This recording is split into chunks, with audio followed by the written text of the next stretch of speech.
आज आगे का लेक्चर अपना स्टार्ट करेंगे। जो पिछले टॉपिक में मैंने समझाया था एडमिशन वाले चैप्टर में अपना ये किया था हमने काम कि एक नया पार्टनर बिजनेस में एडमिट होता है।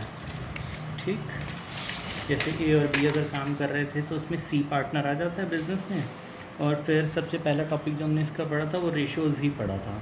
उसमें हम सेक्रीफाइस निकालते थे, old minus new same form लेते जो पिछले चैप्टर में थे, या गेन निकालते थे। ठीक है, और इसमें जो एक काम था नया कि जो क्वेश्चंस की स्टार्टिंग थी जैसे नॉर्मल क्वेश्चन की वो टोटल शेयर से होती थी, लेट टोटल शेयर बन करके। एक बार पुराना फिर भी रिकॉल कर लेना और उसके बाद फिर हम अपना आगे का टॉपिक करेंगे अपना। ठीक है, एक क्वेश्चन मैं इसमें करा चुका था पुराना, लाइक इसमें एडमिशन वाला था कि सी एडमिट हुआ था, फिर उसमें एक आया था कि सी एडमिट हुआ था लेकिन वो एक्वायर करता था। एक्वायर करने में याद करो हमने पहले सेक्रीफाइस निकाले थे। ठीक है, फिर फॉर्मूले को रिवर्स करके लगाया था, new is equal to old minus sacrifice करके। इसी तरह अगला पार्ट भी था एक्वायर वाला, उसमें भी हम पहले वही निकालेंगे सेक्रीफाइस, और सरेंडर वाले में भी हम क्या निकालेंगे सेक्रीफाइस। सरेंडर वाले में जैसे था ना ऑफ इज शेयर, तो ऑफ का मतलब हम मल्टीप्लिकेशन लेके चलते थे, तो इसको थोड़ा सा अच्छी तरह कर लेना टॉपिक को। आज अपना आगे का टॉपिक है A and B were partners sharing profits in the ratio 2:1. Calculate new profit sharing ratio, sacrificing ratio and gaining ratio in each of the cases. ठीक है, हमें ये चीज़ निकालनी है।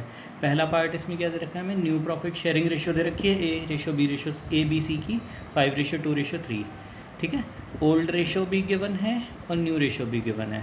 इसमें हम क्या करते थे, ओल्ड माइनस न्यू फॉर्मूला सीधा लगता था, इसमें तो दिक्कत ही नहीं थी। ठीक है, तो इसमें सेक्रीफाइस का फॉर्मूला लगाएंगे ओल्ड माइनस न्यू, क्योंकि दोनों चीज़ें गिवन है। तो सेक्रीफाइस ऑफ ए कितना निकलेगा 2/3, ओल्ड 2/3 माइनस न्यू 5/10। तो 2/3 माइनस 5/10 एलसीएम लेके देखना 5/30। ठीक है, इसी तरह बी का सेक्रीफाइस 1/3 माइनस 2/10, तो इसका आंसर आएगा 4/30। ठीक है, और सेक्रीफाइसिंग रेशियो कितनी हो जाएगी 5/30 रेशियो 4/30, तो कितना आंसर हो जाएगा 5:4। ये हमारा पहला पार्ट हो जाएगा जो बिल्कुल सिंपल था। सेकेंड पार्ट में कहता है C gets 1/6 share from A alone, यानी कि सी अपना हिस्सा ले रहा है, सी गेट्स। ठीक है, तो सी गेट्स का मतलब सी को इतना हिस्सा मिलेगा 1/6 ए से, तो सीधा सीधा कहने का क्या मतलब हो गया कि ए का सेक्रीफाइस हो गया ये। तो sacrifice of A is equal to 1/6, और सेक्रीफाइस है तो हम उसका न्यू का फॉर्म लगाएंगे, new is equal to old minus sacrifice. ठीक है, ओल्ड कितना हिस्सा था 2/3 माइनस उसने कितना हिस्सा दे दिया 1/6, एलसीएम लेकर करना, आंसर आएगा 9/18। तो इसमें हमारे पास फिर न्यू रेशियो अवेलेबल हो सकती है आसानी से, इसका नया हिस्सा 9/18 रेशो। ठीक है, बी का देखो, बी का पुराना हिस्सा कितना था 1/3, बी का तो कुछ सेक्रीफाइस नहीं हुआ, गेन नहीं हुआ, तो बी का हिस्सा कितना हो जाएगा 1/3, और सी का हिस्सा कितना हो जाएगा 1/6। नीचे 18 कन्वर्ट करेंगे सभी में, 9/18, 6/18 और 3/18, तो रेशियो हो जाएगी 9:6:3, सिंपलेस्ट फॉर्म में आ जाएगी 3:2:1, ये आंसर हो जाएगा। ठीक है, अब आगे कहता है C gets 1/10 share from A and 1/20 share from B. C को 1/10 हिस्सा मिलेगा, यहाँ पे वर्ड ऑफ है या फ्रॉम है, यहाँ पे वर्ड फ्रॉम है, तो ठीक है, फ्रॉम में मल्टीप्लिकेशन रूल नहीं लगता, सीधा सीधा होगा। सी को 1/10 हिस्सा ए से मिलेगा, 1/20 हिस्सा बी से मिलेगा। ठीक है, तो ए का सेक्रीफाइस कितना 1/10 और बी का सेक्रीफाइस कितना 1/20, तो sacrifice of A is equal to 1/10, new share is equal to old minus sacrifice 2/3 minus 1/10 17/30। इसी तरह सेक्रीफाइस ऑफ बी 1/20। ठीक है, तो अब नया हिस्सा कैसे निकलेगा बी का 1/3 माइनस 1/20 17/60, और सी का हिस्सा कैसे बनेगा 1/10 प्लस 1/20, जो ए और बी ने उन दोनों को ने जो सी को हिस्सा दिया वही सी का शेयर हो जाएगा 1/10 प्लस 1/20 इक्वल टू 3/20, एलसीएम लेकर करना। ठीक है, और नई रेशियो कैसे निकालते हैं हम 17/30 रेशियो 17/60 रेशियो 3/20, तो एलसीएम लेकर करना भाई। ठीक है, नीचे 60 कन्वर्ट कर लेना, 34:17:9, ये हमारा फाइनल आंसर हो जाएगा। ठीक है, ये टॉपिक हमारा ख़त्म हो गया जो कैलकुलेशन ऑफ रेशियोज वाला है। अब उसके बाद उसमें क्या किया था चैप्टर नंबर 4 में, थोड़ा सा रिमाइंड करो, टॉपिक हमने किया था वैल्यूएशन, मतलब उसमें ट्रीटमेंट ऑफ गुडविल। तो इस वाले में भी हम क्या करेंगे, अपना ट्रीटमेंट ऑफ गुडविल वाला टॉपिक करेंगे स्टार्ट। ठीक है, इसमें भी हमारा नेक्स्ट टॉपिक यही वाला आएगा, ट्रीटमेंट ऑफ गुडविल।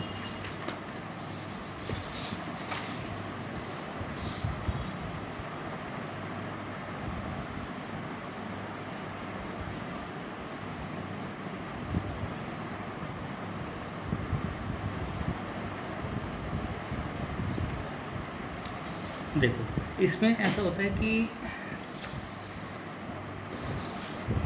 इसमें ना जर्नल एंट्रीज हैं, जैसे उसमें आई थी जर्नल एंट्रीज याद करनी पड़ी थी, ठीक है। Gaining partners capital account debit to sacrificing partners capital account तुमने याद करी हुई थी एंट्री, तो इसमें भी कुछ इस तरह की एंट्रीज आएंगी, ठीक है। अब देखो इसमें क्या होगा, ए और बी काम कर रहे थे, ठीक है।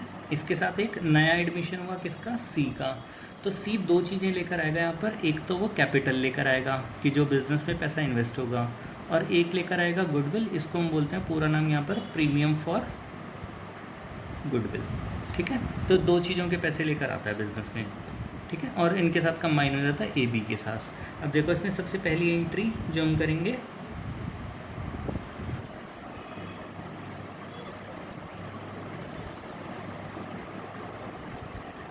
देखो इसमें बिजनेस में पैसा आएगा, तो बिजनेस में पैसा आएगा तो कैश अकाउंट डेबिट होगा, cash account debit to C's capital, अगर जैसे पार्टनर का नाम सी है तो हम लिखेंगे सीज कैपिटल, और टू प्रीमियम फॉर गुडविल, यानी कि वो दो चीज़ों के पैसे लेकर आ रहा है, कैश एक कैपिटल का और एक गुडविल का।